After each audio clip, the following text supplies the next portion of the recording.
इस वीडियो को शुरू करने से पहले मैं आप सबसे एक रिक्वेस्ट करूंगा कि वीडियो को एंड तक लाजमी देखिएगा, क्योंकि इस वीडियो में एडवेंचर के साथ बहुत सारी चीज़ें मैंने सीखी हैं और वो मैं आपके साथ ज़रूर शेयर करूंगा।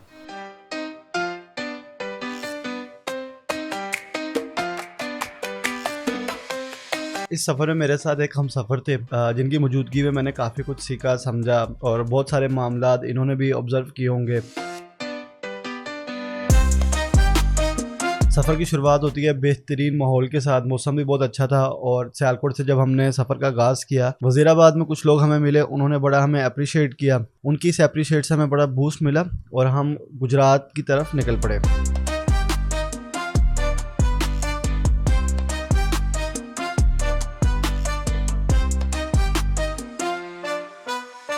गुजरात के बाद हमने थोड़ा सा स्टे किया, मैप वगैरह चेक किया और हम सरगोदा गुजरात जीटी रोड की तरफ मुड़ गए।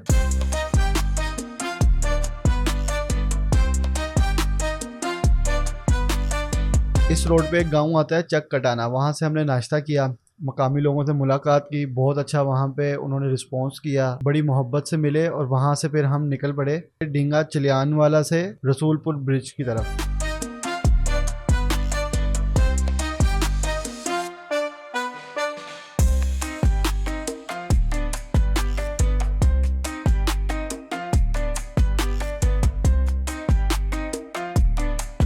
यहाँ तो जब हम पहुंचे रसूलपुर ब्रिज पर, जो दरिया झेलम के ऊपर बना हुआ है, वहाँ की ठंडी हवाओं ने हमारे किए हुए सफ़र की थकावट को ख़त्म ही कर दिया। लेकिन इस ठंडी हवा के मज़े में हम आने वाली आफतों से गाफिल थे।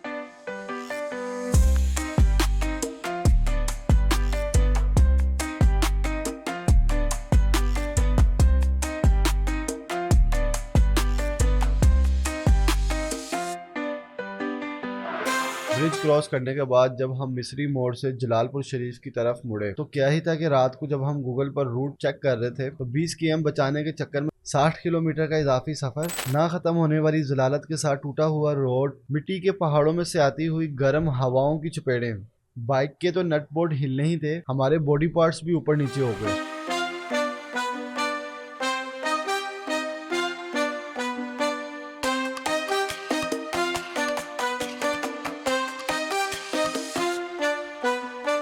जब आप सफ़र में होते हैं तो अल्लाह की कुछ ख़ास रहमतें आपके साथ मुसलसल होती हैं। यहाँ पर हमें अल्लाह का एक नेक बंदा मिला जिसने हमें अंदरून रस्तों से पिंड दादन खान के जीटी रोड पर निकाला। इस जीटी रोड के हालात भी इतने अच्छे नहीं थे, लेकिन ये उससे बेहतर थे जो हम पीछे बर्दाश्त करके आए हैं। एक बार फिर गलत मोड़ मुड़ने से पहले पिंड दादन खान के जीटी रोड की मोहब्बत ने हमारे बाइक के टायर को पिघला दिया।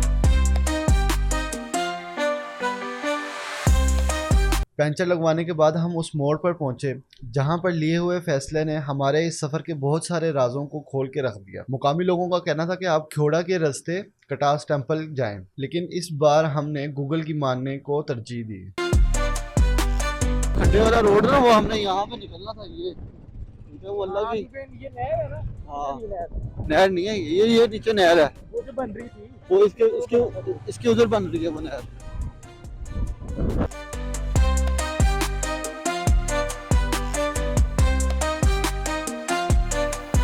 जब हम फैक्ट्री के गेट पर पहुंचे तो मालूम हुआ कि गैर मुतल्लिका अफराद का फैक्ट्री के अंदर से गुजरना मना है। फैक्ट्री के गार्ड ने हमें फैक्ट्री के साथ से गुजरते हुए एक छोटे से रास्ते से बशारत की तरफ रवाना किया। फैक्ट्री के साथ से छोटा सा एक गुजरता हुआ रास्ता निहायत ही वीरान और टूटा हुआ था। फैक्ट्री से 2 किलोमीटर आगे आने के बाद जब हम चढ़ाई पर चढ़ने लगे तो मोटरसाइकिल के टायर ने एक दफा फिर हमारा साथ शिद्दत से छोड़ दिया। यहाँ पर बैठे गार्ड से मालूम हुआ कि आगे का रास्ता निहायत ही मुश्किल और खतरनाक चढ़ाइयों वाला है। लड़ते मरते क्या ना करते हम सफर भाई तो गए पंचर लगवाने और हम बैठे गार्ड के पास गप्पे लगाने। 1.5 से 2 घंटे के गुजरने का मुझे तो पता ही नहीं लगा, लेकिन हम सफर के वापस आने पर जलालत के असरात उनके चेहरे से नुमाया थे। नई ट्यूब डलवाने के बाद जब हम बशारत की तरफ निकले तो हल्की हल्की बारिश हो रही थी। गार्ड का ये कहना था कि आपको बारिश से पहले बशारत पहुंचना होगा, नहीं तो पूरा इलाका दलदल बन जाएगा।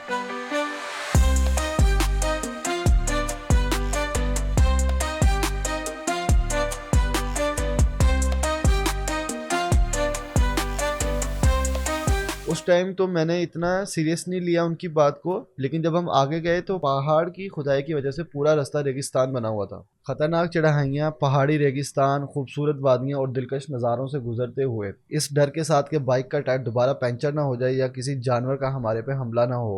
मकामी लोगों से पूछते हुए जब हम बशारत पहुंचे तो वहां से हम चकवाल की तरफ मुड़े और सीधा कटास टेम्पल को निकल पड़े।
कटास टेम्पल से बाहर निकलने के बाद हमारे हम सफ़र की पहली नज़र बाइक के टायर पर पड़ी। बाइक का टायर फिर पंचर था। मकामी लोगों की रहनुमाई और मदद से हमने अपने टायर का पंचर लगवाया। पंचर लगवाते हुए रात हो गई, जिसकी वजह से कलर कहार और खेवड़ा माइन का टूर ड्रॉप करते हुए हम सीधा इस्लामाबाद की तरफ रवाना हो गए। इस्लामाबाद जाते हुए मदरा से रवात के बीच में एक बार फिर टायर पंचर हुआ। टोटल 4 दफ़ा टायर हमारा पंचर हुआ। पंचर लगवाने से पहले हमारी लाइट भी खराब हो गई। लाइट के खराब होने की वजह से हम इस्लामाबाद स्टे पॉइंट पे थोड़ा लेट ही पहुंचे। अगले दिन उठ के हम सबसे पहले पिंडी गए और वहां से नया टायर डलवाया, साथ पंचर लगाने का सामान भी लिया। स्टे पॉइंट पे वापस आने के बाद मैंने टायर को बदलना और पंचर लगाना सीखा। अगली सुबह हम मरी से होते हुए सियालकोट वापस आ गए। तो ये थी कटास राज टेम्पल जाते हुए बाइक टूर की एक छोटी सी स्टोरी। इस सफ़र में जो चीज़ें मैंने सीखी उनमें से 3 पॉइंट मैं आपके साथ शेयर करूंगा। सफ़र में जाने से पहले रूट को अच्छी तरह से चेक कर लें और उसके बारे में मैक्सिमम नॉलेज हासिल कर लें। बाइक का वो पार्ट जो कमज़ोर है उसको या तो चेंज करवा लें या आप उसको प्रॉपर सेट करवाएं। तीसरा पॉइंट बड़ा अहम है, अल्लाह की मदद पर यकीन और हौसले को बुलंद रखें।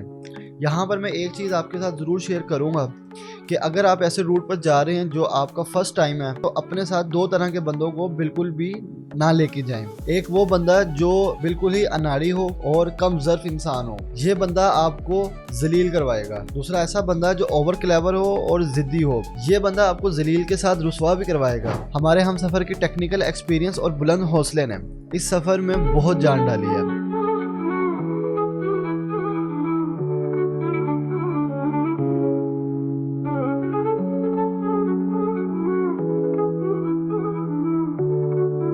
मैं अपने इस हमसफ़र का बहुत शुक्रगुजार हूँ जिसने मेरे पहले लंबे टूर में मेरा साथ दिया। अब तक के लिए इतना ही है। हाँ, आप मुझे कमेंट में बता सकते हैं कि आपका पहला सफ़र कैसा गुजरा। अगर आपको ये वीडियो पसंद आई है तो इसको दोस्तों के साथ ज़रूर शेयर करिएगा। मैं मिलूँगा आपसे अगली वीडियो में, तब तक के लिए अल्लाह हाफिज़।